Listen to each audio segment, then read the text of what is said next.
O regime do Irã enfrenta o maior desafio desde a Revolução Islâmica em 1979, quando o país se tornou uma república teocrática. A onda de protestos que começou em dezembro tomou o país contra a crise econômica, corrupção no governo, desigualdade entre civis e a elite iraniana. As manifestações foram respondidas com uma repressão sem precedentes pelo governo. Grupos de direitos humanos contabilizam mais de 2.000 pessoas que já morreram e outras 16.000 que foram presas no país.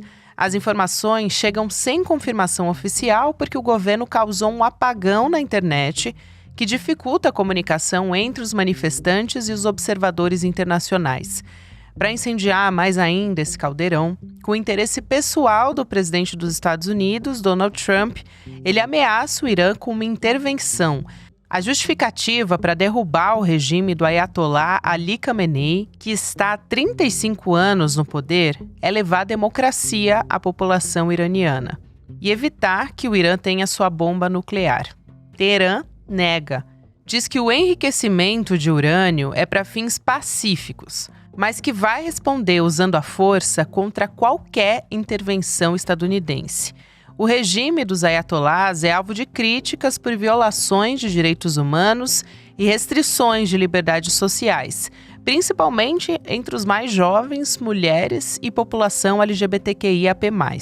A ONU pediu às autoridades do Irã que parem com a violência e a repressão. O Brasil divulgou uma nota afirmando que cabe somente aos iranianos decidir de maneira soberana sobre o futuro do seu país. Quinta-feira, 15 de janeiro de 2026.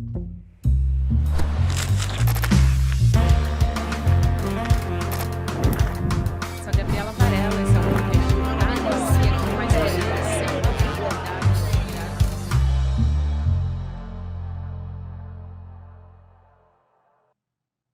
Olá, seja muito bem-vindo, seja muito bem-vinda. Eu sou a Gabriela Varela, está começando mais um videocast em detalhes.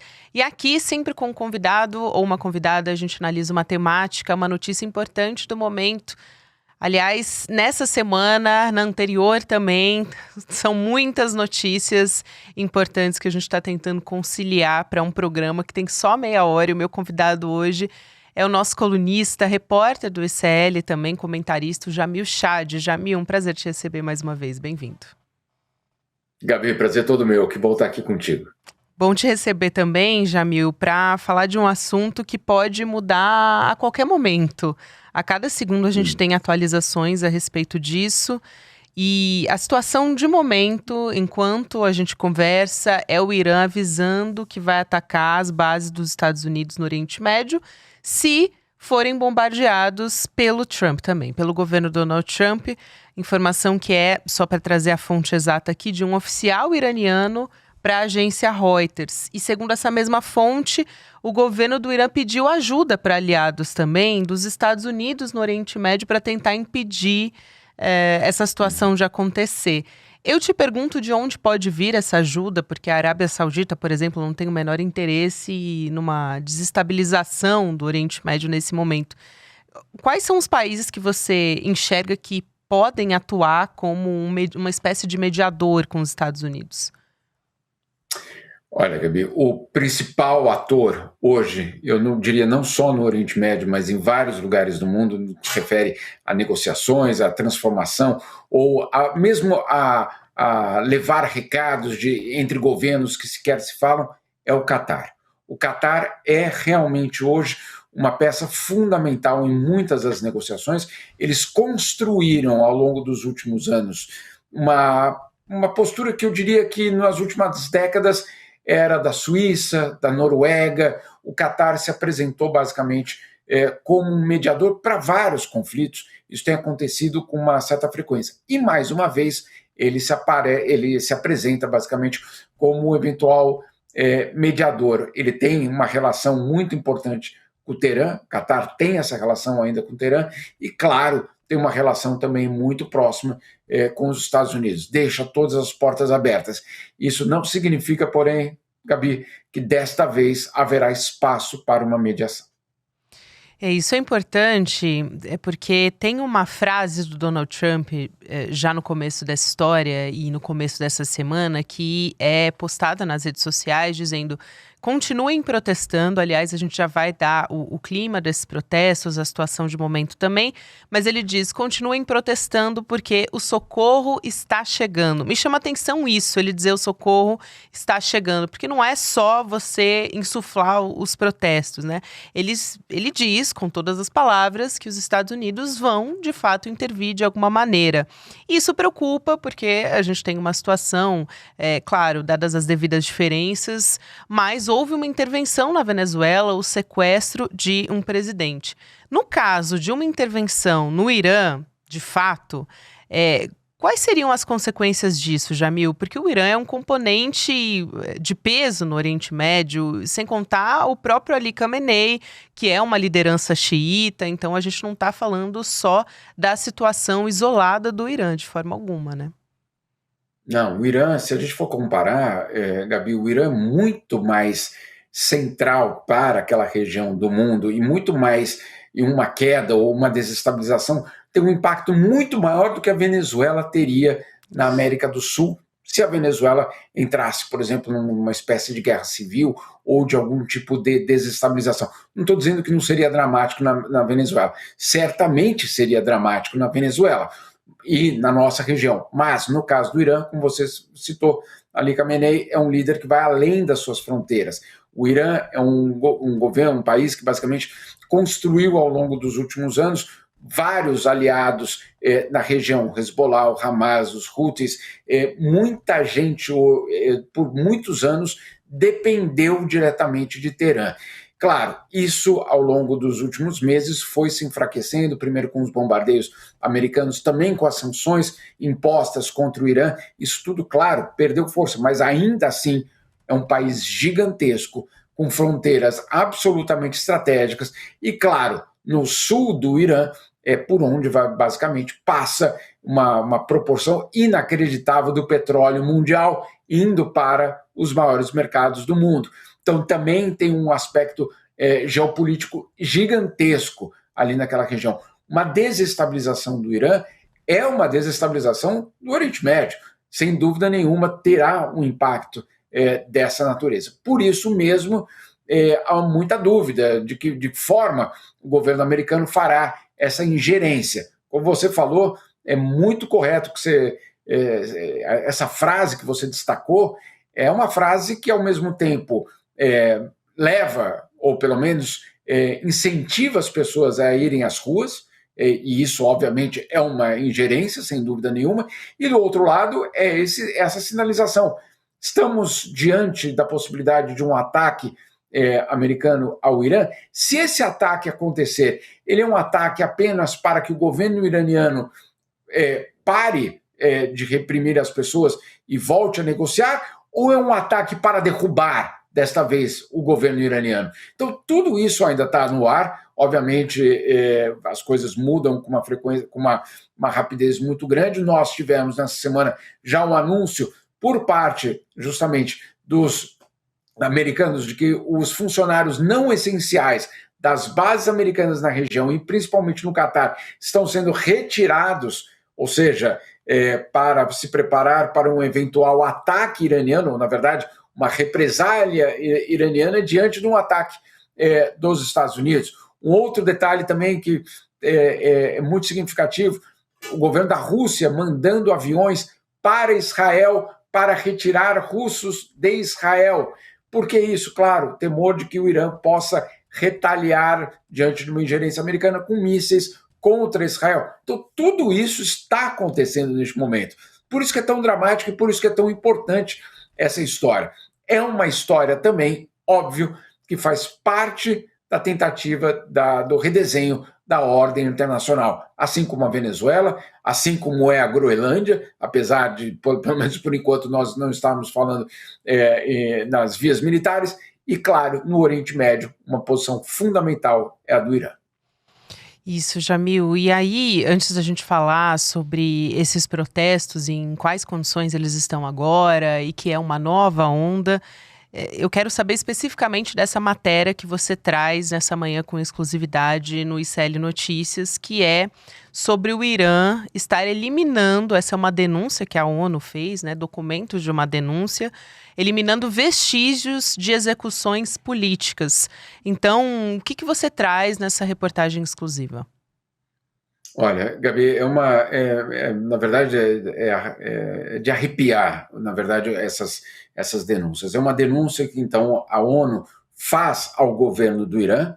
Isso é anterior a esses protestos, mas é significativo na tentativa justamente do regime no Irã de apagar qualquer tipo de vestígio de crimes que foram cometidos não nos últimos anos apenas, mas nas últimas décadas. Então eu trago alguns detalhes aqui, por exemplo, do que dizem os documentos. O primeiro deles mostrando que existe um cemitério específico em Teherã onde estão enterrados muitos dos opositores justamente do regime atual. Não os opositores apenas que faziam parte do governo, do regime do Shah do Irã, não. Nesse cemitério estão socialistas, comunistas, artistas, muita gente que fez parte da Revolução Iraniana em 79, mas que na década de 80, isso foi o que aconteceu no Irã, o governo iraniano reprimiu justamente os socialistas e comunistas nos anos 80, de uma forma absolutamente brutal. E esses líderes de esquerda no Irã ou desapareceram ou foram jogados em valas comuns. Nessas valas comuns foram basicamente criados alguns cemitérios, e esse é um deles especificamente. E qual é a denúncia? É que esse cemitério estava sendo absolutamente destruído, ou seja, os corpos dessas pessoas absolutamente retirados e destruídos para a construção, pasme, Gabi, de um estacionamento. Nossa. Na verdade, o estacionamento é só um argumento, né? É só uma camuflagem, porque o que está acontecendo, o que estava, pelo menos o que a ONU denuncia, é justamente a tentativa de abafar, de fazer desaparecer qualquer tipo de vestígios de crimes políticos cometidos pelo regime. Não só nos anos 80. O documento, para quem quiser consultar, o documento traz justamente outros episódios, inclusive daqueles protestos que nós tivemos das mulheres iranianas em 2022, agora, mais recentemente, também tentando ser camuflado, também tentando que os vestígios daquelas pessoas que foram mortas simplesmente desapareçam. Então é muito sério, é muito revelador, no fundo, de alguma das características mais dramáticas do regime no Irã. É brutal, Jamil, essa história que você traz, e eu acho que eu quero pegar o gancho disso para falar da situação de momento, de como estão os protestos, uma situação também que é imprecisa, os números são imprecisos, tem gente que diz que pode passar de 6 mil, porque não tem um número oficial de Teherã, e ainda tem um apagão de internet, que pode dificultar ainda mais. Mas os dados que eu coletei são os seguintes, e acho que você pode falar muito melhor do que eu. São 2 mil manifestantes mortos desde o final de dezembro, 28 de dezembro.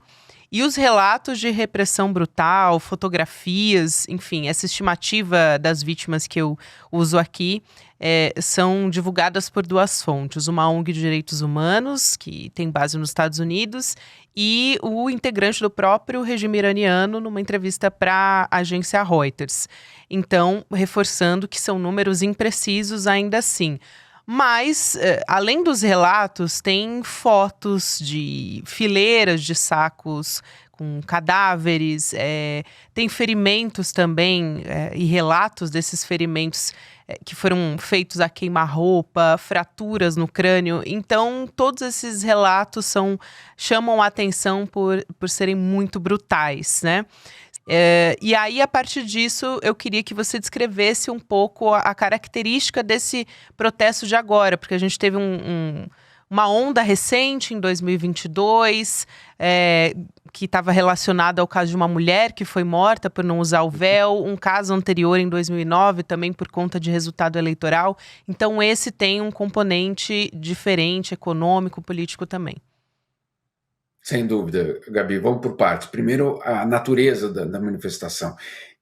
Desta vez, ela não começou com as mulheres e pelos direitos das mulheres. Desta vez é uma manifestação, acima de tudo, por conta da situação das condições de vida no Irã, claro, por conta da crise econômica profunda que o país vive. Essa crise econômica, claro, tem uma relação, sim, com o regime, sem dúvida nenhuma, mas tem uma relação absolutamente profunda com as sanções impostas contra o Irã. E as sanções, e aí isso não é segredo para ninguém, elas tinham como objetivo justamente criar essa desestabilização. Por quê? Porque, na verdade, e aí é um cálculo que muitas vezes a gente acha que a sanção é contra a elite daquele país. A elite vai sempre, Gabi, repassar as dores de uma sanção para a população. Sempre. E por isso que muitas vezes a sanção não funciona, muitas vezes não, na maioria das vezes, uma sanção não funciona para derrubar a elite de uma forma, vamos dizer assim, direta. Ela acaba causando uma insatisfação popular tão grande que depois, eventualmente, vai levar à queda do regime ou do governo. Estou tentando explicar o seguinte: quando um governo coloca uma sanção contra um outro governo, normalmente esses são os líderes que estão sendo sancionados, ou você não pode fazer comércio com aquele país porque eu quero sancionar aquele governo. Aquele governo, e aí isso acontece na América Latina, na África, na Ásia, em qualquer lugar do mundo, aquele governo vai sempre resistir ao transferir essas dores para a população. E vai levar muito tempo para que finalmente a população possa, de alguma forma, reagir. Só que o que nós estamos vendo agora no Irã é, finalmente, a reação da população diante dessa situação econômica dramática. A moeda iraniana desabou, a falta de produtos ela é muito crítica, e sim, temos uma situação de pouco, na verdade, nenhum crescimento econômico. Isso numa população jovem, uma população enorme, claro, em busca de trabalho e principalmente de sonhos. Então, você junta tudo isso e você tem, claro, uma situação absolutamente dramática. Para completar, tem algo muito impressionante que faz uma relação com 1979, com a queda do Shah. O Shah apenas caiu em 1979 porque, além da população, o que teve naquele momento foi uma insatisfação enorme por parte dos comerciantes, e principalmente de Teherã. Desta vez, está acontecendo algo muito parecido. Os comerciantes também de Teherã fazendo parte desses protestos. Então, é muito cedo ainda para a gente dizer para onde vai essa história toda, mas existem essas relações, talvez, de proximidade. Dito isso, Gabi, nós temos do outro lado uma história, obviamente, tão dramática quanto o redesenho da ordem internacional, que é claro, o governo americano se aproveitando dessa situação para, óbvio, tentar desestabilizar o atual governo e colocar alguém que seja de seu interesse. Lembrando que, óbvio, o Irã também está sentado sobre bilhões de barris de petróleo. Perfeito, Jamil. Várias coisas me chamaram a atenção aqui na sua fala e eu queria saber um pouco melhor sobre essa questão de 79, que talvez esses novos protestos sejam os mais difíceis ali para as lideranças locais desde 79, né? Que começou, como você chama a atenção aqui. Agora também os manifestantes foram às ruas lá no final de dezembro contra o aumento do custo de vida, principalmente comerciantes. Isso é muito interessante. Qual é o tamanho do apoio popular que ainda existe ao regime iraniano? Olha, Gabi, todas as minhas fontes que eu conversava, pelo menos lá em Teherã, antes do apagão, inclusive depois do apagão eu não consegui mais contato com nenhum deles, eu só espero que seja um problema de tecnologia do apagão e que isso não signifique nada, ainda que sejam jovens que obviamente estavam absolutamente envolvidos na insatisfação popular. O que muitos deles me disseram já no ano passado, naquele momento que os Estados Unidos bombardeia e mata, você se lembra, mata alguns líderes, inclusive iranianos. A sensação de muitos deles era de alívio, pasme, diante da morte de alguns desses líderes. Mas um alívio tenso, porque o alívio, por conta vamos dizer assim, de tirar de cena algumas dessas pessoas, não significava, e eles eram muito conscientes disso, não significava que a repressão iria acabar. Inclusive, havia um medo muito grande de que a repressão poderia aumentar. Esse é o primeiro ponto. Segundo, de que esses ataques, obviamente, é uma ingerência à soberania iraniana, obviamente, é uma violação ao direito internacional, porque, claro, não passa pelo Conselho de Segurança, etc., etc., muitos iranianos muito cínicos em relação ao apoio americano, no sentido, não, eles não estão aqui para nos salvar, esses ataques não estão acontecendo para garantir a vida dos iranianos, da população local. Nós estamos sendo instrumentalizados. Eles eram muito conscientes. Eu fiquei muito impressionado da dimensão da consciência deles falarem isso de uma forma absolutamente transparente, de que, olha, eu estou entre a cruz e a espada, o líder iraniano que me reprime e o outro que diz que vai me salvar, mas que, na verdade, só está interessado por outras coisas. Então, é uma juventude, principalmente, muito desesperançosa, que ficava muito angustiada com a situação, porque sabia que estava numa encruzilhada bastante complicada. O governo, e aí pelo menos desse grupo que eu conversava, não tem nenhum tipo de simpatia. Eu até perguntava, o que as televisões iranianas mostram? E aí um deles até me comentou, ele falou, Jamil, a gente não assiste televisão aqui, porque aqui ninguém acredita no que está sendo veiculado pela televisão iraniana oficial. Dito isso, Gabi, nós estamos falando de Teherã, de uma população com mais acesso, apesar de todas as sanções, de uma população que, pelas vias absolutamente tortas, tem algum tipo de acesso à informação do exterior, tanto que eu estava falando com essas pessoas. Né? Então, são pessoas que talvez sejam, entre aspas aqui, privilegiadas. Eles mesmos diziam, um país gigantesco, Teherã não é o Irã, né? O Irã é muito maior, e aí, obviamente, no interior do país a gente poderia ter uma situação diferente de apoio ao governo. Mas, pelo menos, insisto, esse grupo extremamente ativo, defensores dos direitos humanos, nada pró-americano, mas muito conscientes do quanto aquele governo iraniano fazia mal à vida deles. É muito interessante esses relatos que você traz que compõem realmente esse cenário que é muito complexo, como você vem ressaltando muito bem aqui no ICL, Jamil. Para a gente fechar essa história, eu quero envolver o Brasil nesse anúncio do presidente Donald Trump de que qualquer país que mantiver negócios com o Irã pode sofrer uma tarifa de 25% em qualquer negociação com os Estados Unidos. Mais uma maneira do Donald Trump pressionar os demais países. Na sua avaliação, como é que o Brasil deve responder a isso? Aliás, ressaltando que vem respondendo muito bem por exemplo, a guerra comercial que houve especificamente com Donald Trump, com as sanções de uma maneira geral. Aliás, talvez o país ou um dos países que melhor respondeu até agora é os Estados Unidos nesse quesito. Mas levando em conta que se fizesse algum tipo de concessão, eventualmente, para os Estados Unidos, poderia abrir algum tipo de precedente, até para submeter, eu penso aqui em chantagens comerciais, mas em relação à China, que é um alvo muito forte dos Estados Unidos, né? Sem dúvida. E, na verdade, esse anúncio do Trump é mais uma camada de sanção, e uma sanção dessa vez para isolar o Irã dos seus parceiros comerciais.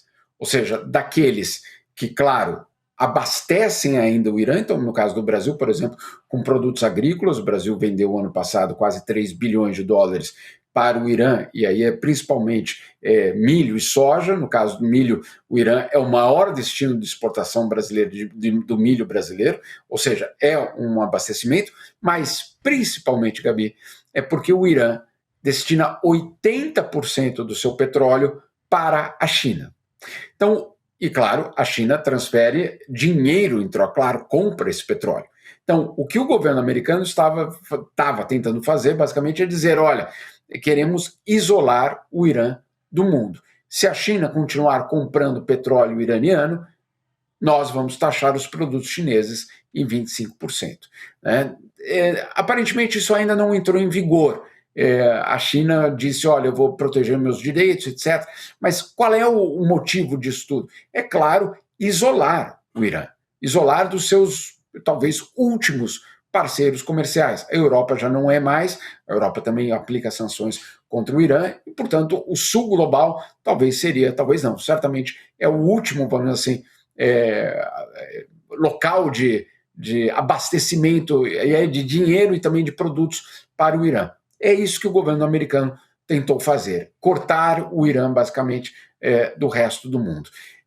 Não tenho certeza se vai dar tempo de dar resultado. Agora, sem dúvida nenhuma, você imagine, o Irã, uma das poucas, na verdade, a única hoje fonte de renda mais concreta do Irã, que é a exportação de petróleo, não poder mais acontecer.